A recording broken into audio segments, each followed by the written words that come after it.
Cinema ಚೆನ್ನಾಗಿತ್ತು, cool ಆಗಿತ್ತು, ಜಾಸ್ತಿ ಹೆವಿ ಆಗಿಲ್ಲ. ಬೆಳಗಿಂದ 3 ಸಿನಿಮಾ ನೋಡಿದೆ. 3 ಸಿನಿಮಾ ನೋಡಿದ್ರೆ ನಮ್ ತಾಳ್ಮೆ ಎಷ್ಟಿರುತ್ತೆ ನೋಡಿ. ಬೆಳಿಗ್ಗೆ ಇದು ನೋಡಿ ಪೇಪೆ ನೋಡಿದೆ, ತುಂಬಾ ಹೈ ಅನ್ಸ್ತು. ಆದ್ಮೇಲೆ ಲಾಫಿಂಗ್ ಬುದ್ಧ ನೋಡಿದೆ, ಓಕೆ ಅನ್ಸ್ತು, ಕಾಮಿಡಿ ಎಲ್ಲ ಇದೆ. ಇದು ನೋಡಿದೆ ಸ್ವಲ್ಪ ಲೈಟ್ ಕೂಲ್ ಅನ್ಸ್ತು, ಚೆನ್ನಾಗಿತ್ತು. ತುಂಬಾ ಚೆನ್ನಾಗಿದೆ. ಚೆನ್ನಾಗಿತ್ತು ಮೂವಿ, ನೀವು ಬಂದು ನೋಡಿ. ಅಂದ್ರೆ ಜಾತಿ ಭೇದ ಭಾವ ಮಾಡಬಾರ್ದು ಅಂತ ಅರ್ಥ ಆಯ್ತು. ಚೆನ್ನಾಗಿತ್ತು. ಅನ್ಟಚಬಿಲಿಟಿ ಬಗ್ಗೆ ತುಂಬಾನೇ ಚೆನ್ನಾಗಿ ಹೇಳಿದ್ದಾರೆ. ಮತ್ತೆ ಇವಾಗ ಯಾರು ಆತರ ಭೇದ ಭಾವ ಮಾಡಬಾರ್ದು ಅಂತ ಚೆನ್ನಾಗಿತ್ತು. ಎಮೋಷನ್ ಚೆನ್ನಾಗಿದೆ. ತಾಯಿ ಮಗಂದು ಇದು ಚೆನ್ನಾಗಿತ್ತು. ಎಲ್ಲರೂ ಒಂದೇ ಅನ್ನೋದು ಅಷ್ಟೇ.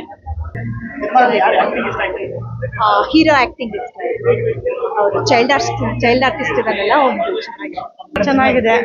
ನೆಕ್ಸ್ಟ್ ಮಕ್ಕಳಿಗೆ ಫ್ಯೂಚರ್ಗೆ ತುಂಬಾ ಚೆನ್ನಾಗಿ ಅರ್ಥ ಅಂತ ಇದು ನೋಡಿ ಎಲ್ಲರೂ ಬಂದು ಎಲ್ಲ ಪ್ರೋತ್ಸಾಹ. ಫ್ಯಾಮಿಲಿ ಸೆಂಟಿಮೆಂಟ್ ಇದೆ, ತುಂಬಾ ಚೆನ್ನಾಗಿ. Very interesting movie. ಕ್ಯೂರಿಯಾಸಿಟಿ ಜಾಸ್ತಿ ಆಗುತ್ತೆ ಸರ್ ಮೂವಿ ನೋಡ್ತಾ ಇದ್ರೆ. ಚೆನ್ನಾಗಿದೆ ಸರ್. ಸೂಪರ್ ಚೆನ್ನಾಗಿತ್ತು. ಸೂಪರ್ ಫಿಲಂ ತುಂಬಾ ಚೆನ್ನಾಗಿದೆ. ಶಾಂತಿ ಫಿಲಂ ತುಂಬಾ ಚೆನ್ನಾಗಿದೆ. ಜಾತಿ ಭೇದ ಮಾಡಬಾರ್ದು ಎತ್ತಿ ತೋರಿಸಿದ್ದಾರೆ. ಇದೊಂಥರ ಐ ಥಿಂಕ್ ಚೆನ್ನಾಗಿ ಜನ ಇಷ್ಟಪಡ್ತಿದ್ದಾರೆ. 3 ಲ್ಯಾಂಗ್ವೇಜ್ ಇದೆ, ಸೊ ಜನ ಎಕ್ಸೈಟ್ ಆಗ್ತಿದ್ದಾರೆ. ಇದೊಂಥರ ಹೊಸ ಎಕ್ಸ್ಪೆರಿಮೆಂಟ್ ಇದು. People are like really liking this. ಆಮೇಲೆ ಅಮೆರಿಕನ್ ಲೀಡ್ ಬೇರೆ, ಸೊ ತುಂಬಾನೇ ಫ್ರೆಶ್ ಇದೆ ಸಬ್ಜೆಕ್ಟ್. ಸೊ ನನಗೆ ಆಕ್ಚುಲಿ ಕುತೂಹಲ ಇದೆ, ಲೈಕ್ ಜನ ಹೇಗೆ ತಗೊಂತೀರ ಅನ್ನೋದು. ಎಲ್ಲ ಎಕ್ಸೈಟ್ ಆಗಿ ಚೆನ್ನಾಗಿ ರೆಸ್ಪಾಂಡ್ ಮಾಡ್ತಾರೆ. ಇದುವರೆಗೆ ಯಾವ್ದು ಬ್ಯಾಡ್ ರಿವ್ಯೂಸ್ ಬಂದಿಲ್ಲ, ಎಲ್ಲರೂ ಚೆನ್ನಾಗಿದೆ ಅಂತಾರೆ. I am also excited. ನೋಡೋಣ, ಇನ್ನು 3-4 ಡೇಸ್ ಇದು ಇನ್ನು ಪಿಕಪ್ ಆಗೋದಕ್ಕೆ. ಈ ತರ ಸಬ್ಜೆಕ್ಟ್ಸ್ಗಳು ಕಾಂಟೆಂಟೇ ಕಿಂಗ್ ಆಗಿರೋದ್ರಿಂದ ವಿ ಹ್ಯಾವ್ ಟು ವೇಟ್. ಇಲ್ಲಿವರೆಗೂ ಚೆನ್ನಾಗಿ ಬಂದಿದೆ ರಿವ್ಯೂಸ್. ಎಲ್ಲ ಪ್ರೆಸ್ ರಿಪೋರ್ಟರ್ಸ್ ಆಗಲಿ ಎಲ್ಲ ಕಡೆ ರಿಪೋರ್ಟ್ಸ್ ಚೆನ್ನಾಗಿ ಬರ್ತಿದೆ. ನೋಡೋಣ, ಐ ಥಿಂಕ್ ಇನ್ನೊಂದು 3-4 ಡೇಸ್ ಅಲ್ಲಿ ಪಿಕ್ ಆಗುತ್ತೆ.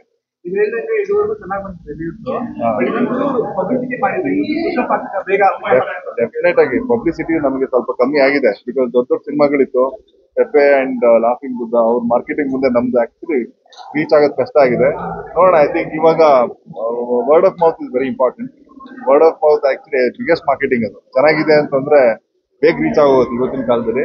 ಐ ಥಿಂಕ್ ನೆಕ್ಸ್ಟ್ ಈ week it is very important. I think reach ಮಾಡೋದಕ್ಕೆ ಎಲ್ಲ ಪ್ರಯತ್ನ ಮಾಡ್ತೀವಿ. ಜನಕ್ಕೆ ಗೊತ್ತಾಗ್ಬೇಕು ಈ ತರ ಒಂದು ಸಿನಿಮಾ ಬಂದಿದೆ ಅನ್ನೋದು.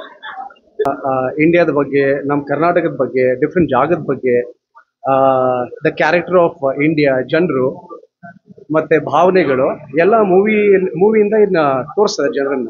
It's a nice movie. ಎಲ್ಲರೂ ಬಂದ್ಬಿಟ್ಟು ನೋಡಬೇಕು. All the best Avinash. Thank you.